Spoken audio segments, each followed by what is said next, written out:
Hello everyone, our reading today from the book of John, chapter 20, the resurrection. Early on Sunday morning, while it was still dark, Mary Magdalene came to the tomb and found that the stone had been rolled away from the entrance. She ran and found Simon Peter and the other disciple, the one whom Jesus loved. She said, "They have taken the Lord's body out of the tomb and we don't know where they have put him." Peter and the other disciple started out for the tomb. They were both running, but the other disciple outran Peter and reached the tomb first. He stooped and looked in and saw the linen wrappings lying there, but he didn't go in. Then Simon Peter arrived and went inside. He also noticed the linen wrappings lying there, while the cloth that covered Jesus' head was folded up and lying apart from the other wrappings. Then the disciple who had reached the tomb first also went in, and he saw and believed. For until then, they still hadn't understood the scriptures that said Jesus must rise from the dead. Then they went home. Jesus appears to Mary Magdalene. Mary was standing outside the tomb, crying, and as she wept, she stooped and looked in. She saw two white-robed angels, one sitting at the head and the other at the foot of the place where the body of Jesus had been lying. "Dear woman, why are you crying?" the angels asked. "Because they had taken away my Lord," she replied, "and I don't know where they have put him."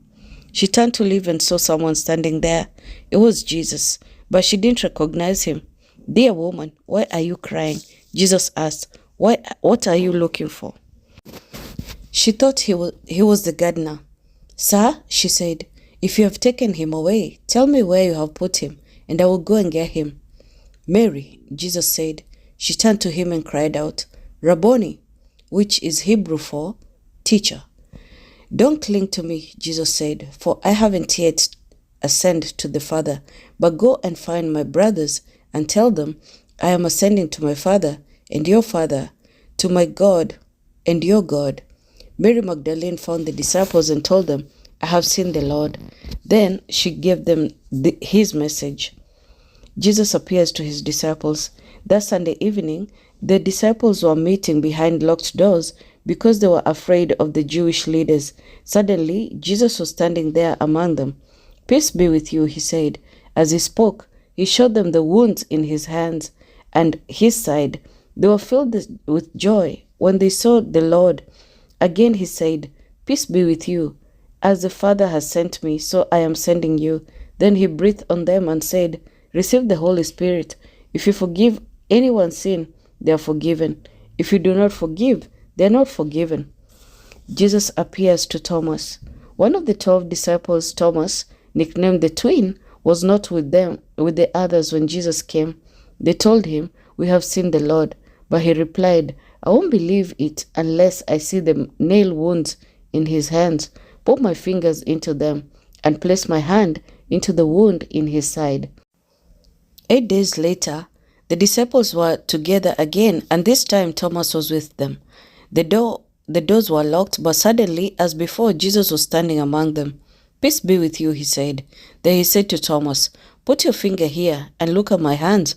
Put your hand into the wound in my side. Don't be faithless any longer. Believe." "My Lord and my God," Thomas exclaimed. Then Jesus told him, "You believe because you have seen. Blessed are those who believe without seeing me." The purpose of the book: the disciples saw Jesus do many other miraculous signs in addition to the words recorded in this book. But these are written so that you may continue to believe that Jesus is the Messiah, the Son of God, and that by believing in him, you will have life by the power of his name. Thank you, guys. We'll read chapter 21 tomorrow. God bless you and keep you. Bye-bye.